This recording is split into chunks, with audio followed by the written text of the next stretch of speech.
last 2 days we were talking about more for the reproductive system, female reproductive system. And today I would like to go through the basic organs and their basic histological features of these female reproductive system organs. So let's start with the ovary. Our first section from the female reproductive system is the ovary.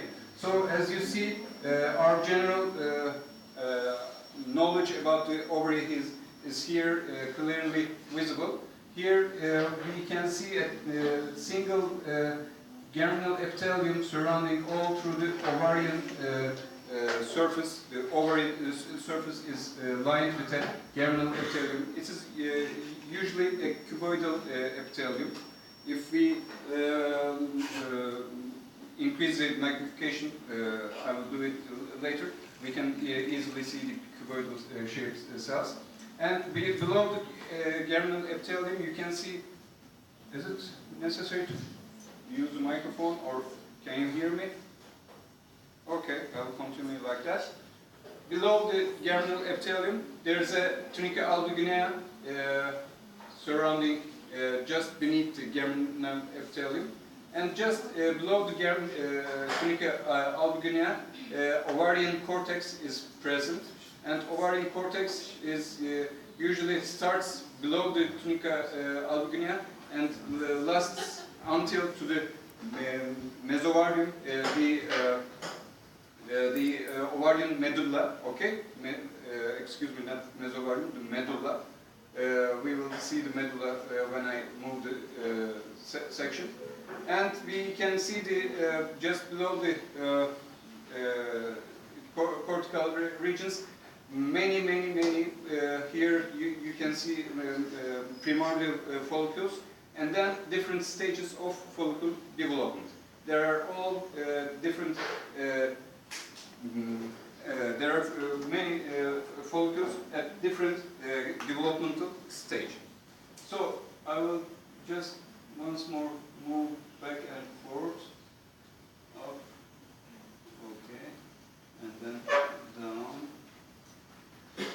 I'm trying to see the medullary region, but this section just cut through the middle portion of the ovary, so it all includes the different types of ovarian follicles. Actually, here, okay, when we are going up, still different types of ovarian follicles. Now let's go with higher magnifications. Okay. First of all, with this section, I will once more start with the cortical region, and I would like to go one magnification further. Here, it is the germinal epithelium, the cuboidal epithelium, and just below the tunica albuginea, and then primordial follicles. You remember we were talking about the primordial follicles surrounded by spindle-shaped of cells, and spindle-shaped of cells surrounding these primordial follicles are the primary oocyte is sitting in all of those primordial follicles, and soon they will develop into bigger follicles. Now let's look to the different stages. Okay.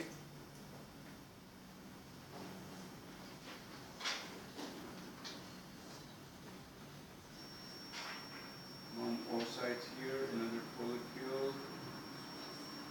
Okay. Let's make our discussion here. As you see, we can see a good tertiary follicle here. As far as I can see the other follicles, I will also go through them. But here you can see that those follicular cells, the spindle-shaped cells, are all differentiated into granulosa cells, and those granulosa cells are surrounding the oocyte, and the granulosa cells have specific names. The ones just around the oocyte are corona radiata cells, and the ones attaching the oocyte and corona radiata cells to the follicular walls are the cumulus oophorus cells, okay? Cumulus cells. And the other cells around the follicular wall are the mural antral granulosa cells. Here I want to show you the antral space. Antral space is filled up with the follicular fluid. So there's one single antral space, so it's a big tertiary follicle. While we are looking to the oocyte, it is very clear that the oocyte membrane is still a single cellular membrane, but just outside the oocyte membrane, a pinkish, translucent, let's say, layer, which is called the zona pellucida. Okay, the zona pellucida is present here as pink or translucent layer of proteins, which are the ZP1, ZP2, and ZP3 proteins. Let's move more around this follicle to see some other types of follicles. For example, usually we expect to see such follicles as well. For example, this on the left is more healthy follicle, but these follicles are not as healthy as the other one. So we expect to see those follicles because since the folliculogenesis is occurring, there are many follicles are growing, but some of them are going to the atretic processes. Okay, so when you look to a section of ovary, you can always see some degenerating follicles. We name them, call them as atretic follicles. Okay. Okay.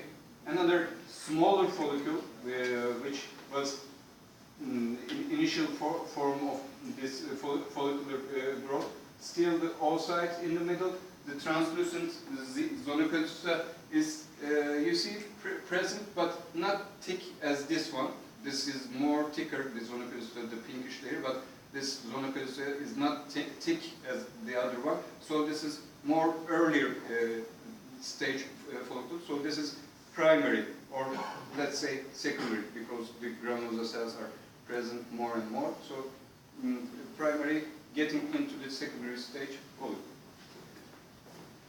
So, ending up with the ovary, let's see, check once again. Okay, there are other types here. Okay. Once those follicles are formed,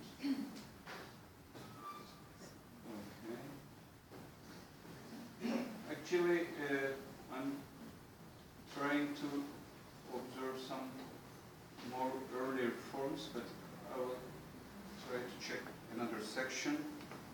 Let me go once more to a different one.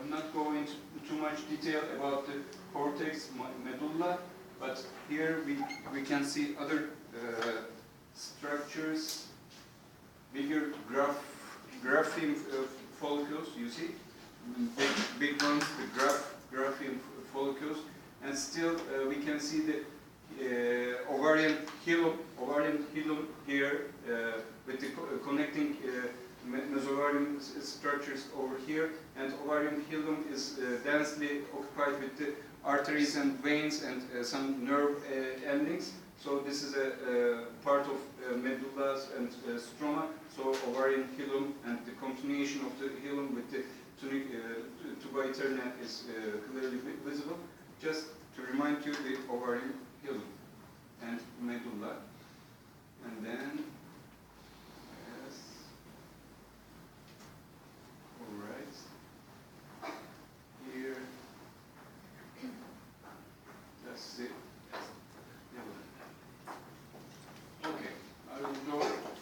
section.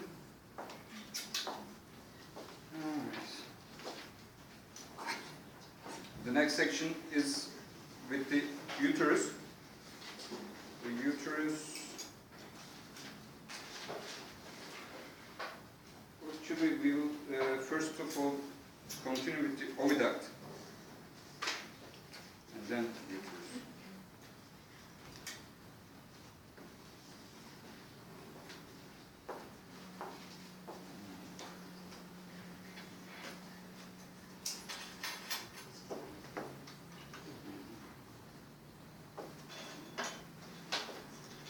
Okay, this is a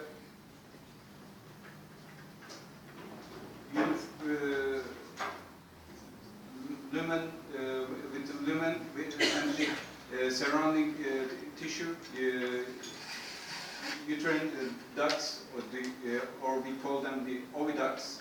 As you see, we usually are first of all interested with the mucosal surface, the epithelium. So I will start with the epithelial surface. Now I am going to the epithelium, and now one more magnification. You remember that we were saying that there are some slated and non-slated cells over the uterine tube surface. So as you see, cylindrical shape of the cells. So the nuclei, the nucleus are according to this shape, they are more cylindrical shaped nucleus. And you see there is some slated areas and sometimes non-slated areas. For example, those cells more staining with more basophilic, but the others are more eosinophilic staining cells are present. So these are the cells with slated cells, as you see over them, and then the other cells are non-slated. So they are the slated cells and non-slated cells. They have different properties during the menstrual cycle. And below the epithelium mucosa is continuous with the lamina propria, as you see, the lamina propria, and then the muscle layer, tunica muscularis, is present, and then the last layer would be, okay, on the opposite side would be the adventitia, and now, as you see, the adventitia is present. All right, this is the uterine tube, oviduct. And the next one will be the uterus.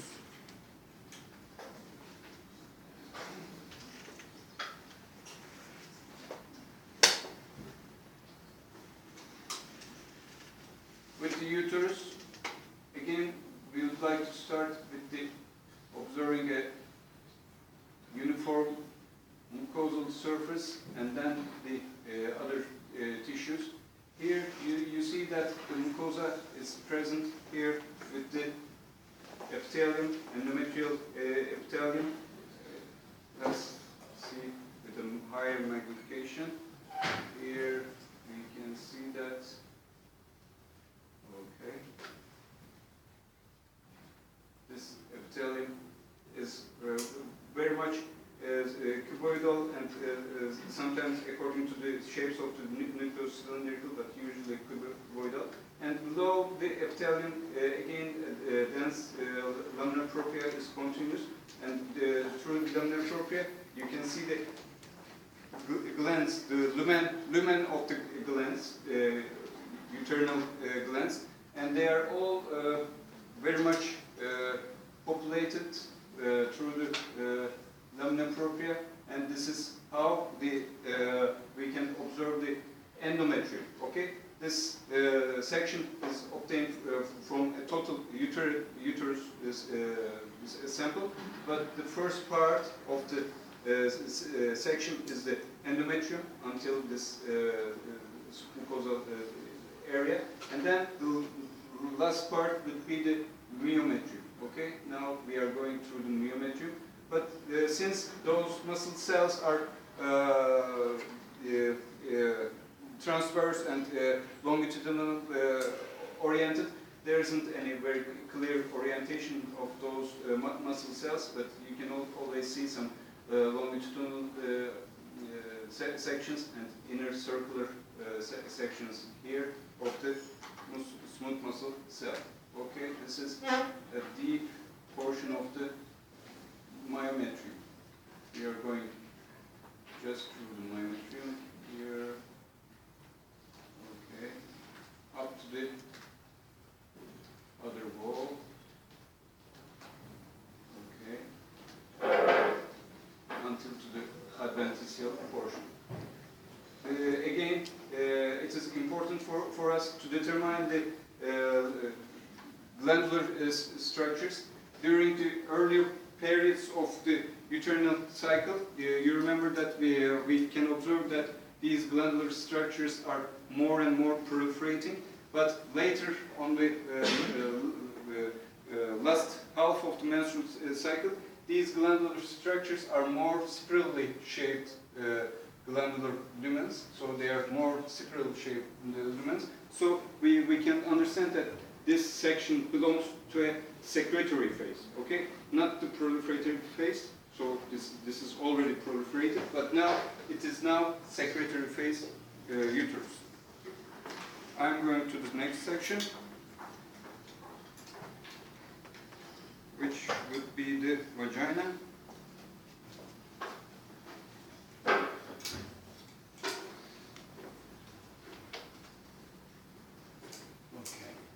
And now the vagina, during the lesson, you can easily remember it is very much resembling our slides. So the vagina is composed of the stratified squamous epithelium. This is the lower magnification to easily understand the vaginal surface, and then the mucosal surface, and then the lamina propria, and then mucosa. And now deep here, you can also see the muscle tissue. Please be careful about the vaginal surface. It is stratified squamous epithelium, and the squamous epithelium contains many glycogen vesicles inside, so that's why it is as if spongy appearance comes from a high amount of glycogen content, and you remember during the lesson we were talking about. So below the mucosa, it is ending up with the lamina propria and then the submucosa, and through the vaginal submucosa and during the passage through the muscle layer, you can observe many different types of vascular structures here, some arteries, some veins, and usually many nerve endings also present, so they are forming up the vagina. Okay, that's the fourth section, so that's all for our lesson today. Thank you. Ben bir şey söylemek istiyorum. Arkadaşlar, geçen sene işte gonad nedir, gamet nedir diye başladığımız yolculuğumuza histoloji ve embriyoloji anabilim olarak sizlerle burada nokta koyuyoruz. Eminim çok iyi doktorlar olacaksınız ama bunun dışında etik kurallara bağlı, etik kurallarınızın olduğu iyi birer doktor, iyi birer eş, anne, baba, sevgili, partner, onu olmanızı gönülden isteriz. Biz sizinle çok iyi vakit geçirdik. Umarım sizlere faydalı olabilmişizdir. Size her zaman kapımız açık, bir sorunuz olduğunda her zaman gelebilirsiniz. Hepinizi biz çok sevdik, çok teşekkür ederiz.